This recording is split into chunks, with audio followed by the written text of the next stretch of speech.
আমরা অনেক সময় রাতের রুটি খাবার জন্য বা পরোটা খাবার জন্য আবার সকালের জলখাবারের জন্য কি সবজি তরকারি বানাবো একটু সমস্যাতে বা চিন্তাতেই পড়ি।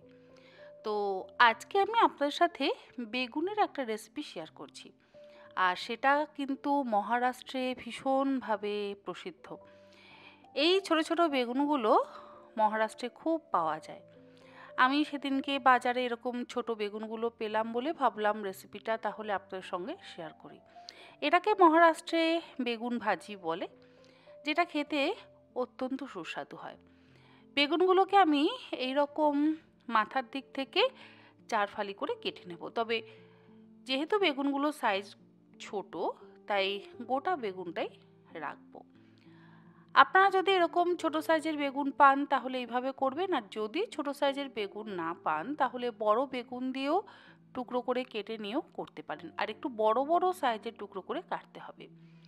আমি দেখেছি এই বেগুনগুলোর মধ্যে না খুব একটা পোকা কিন্তু থাকে না, তাই এই বেগুনগুলো বেশ গোটা গোটাই রান্না করা যায়।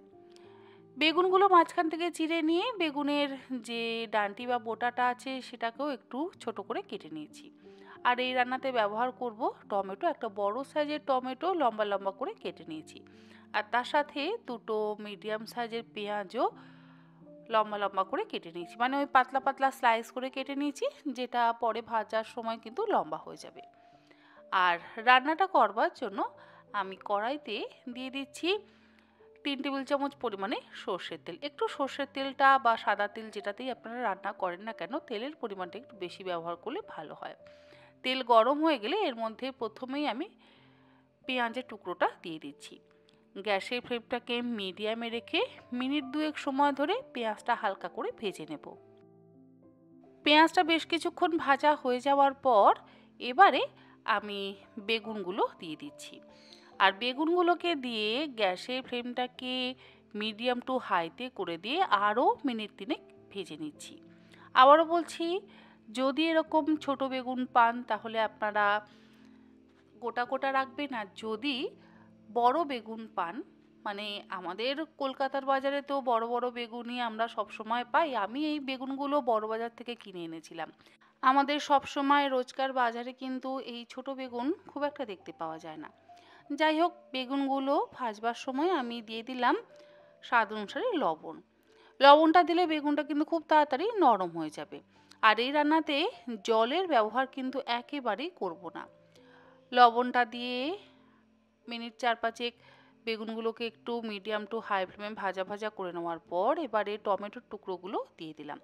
টমেটোর টুকরোগুলোকে দিয়ে 1 মিনিট একটু নাড়াচাড়া করে নিলাম। তারপরে গ্যাসের ফ্লেমটাকে লোতে করে দেব।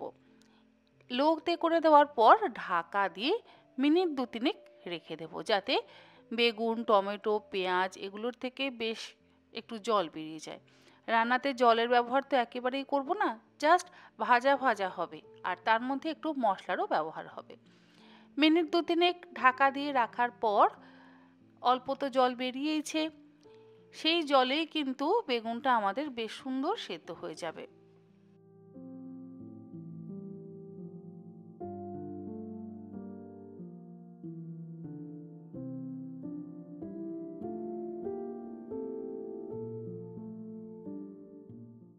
বেগুন কিন্তু মোটামুটি বেশ নরম হয়ে গেছে, খুব ভালোভাবে ভাজা ভাজা করা হয়ে গেছে।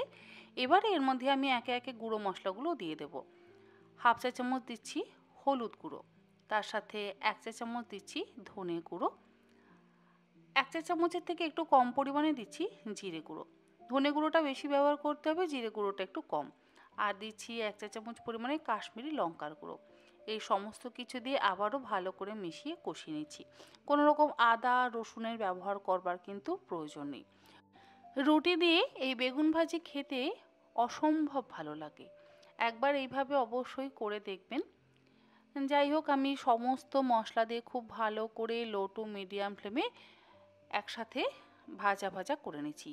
কোনো রকম জলের ব্যবহার করিনি, জলের প্রয়োজনই পড়ে না, বেগুনের থেকেই জল বেরোয় আর সেই জলেই রান্নাটা হয়ে যায়।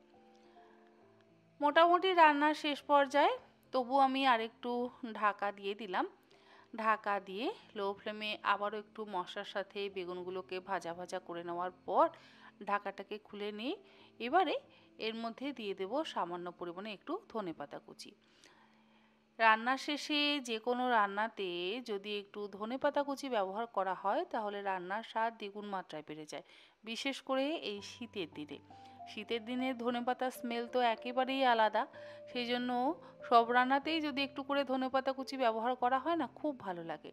ধনেপাতা কুচিটা দিয়ে খুব ভালো করে মিশিয়ে নিচ্ছি, আর দিচ্ছি খুব সামান্য পরিমাণে একটু চিনি।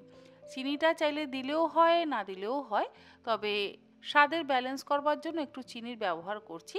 যেহেতু আমি লঙ্কার গুঁড়ো দিয়েছি সেই জন্য আর আমি কাঁচা লঙ্কা দিইনি, তবে আপনারা চাইলে কিন্তু 2-3টে কাঁচা লঙ্কা অবশ্যই দিতে পারেন।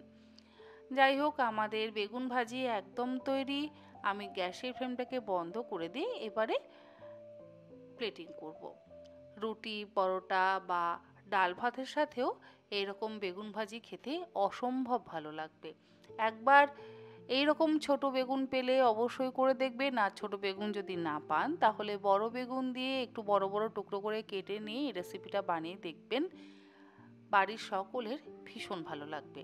আজকের মতন এই পর্যন্ত। এরকম আরও কোনো নিত্য নতুন রেসিপি নিয়ে তন্নির পাখলা তন্নি আপনাদের সাথে হাজির হয়ে যাবে। আশা করি আপনারা সকলে ভালো থাকবেন, সুস্থ থাকবেন। ধন্যবাদ।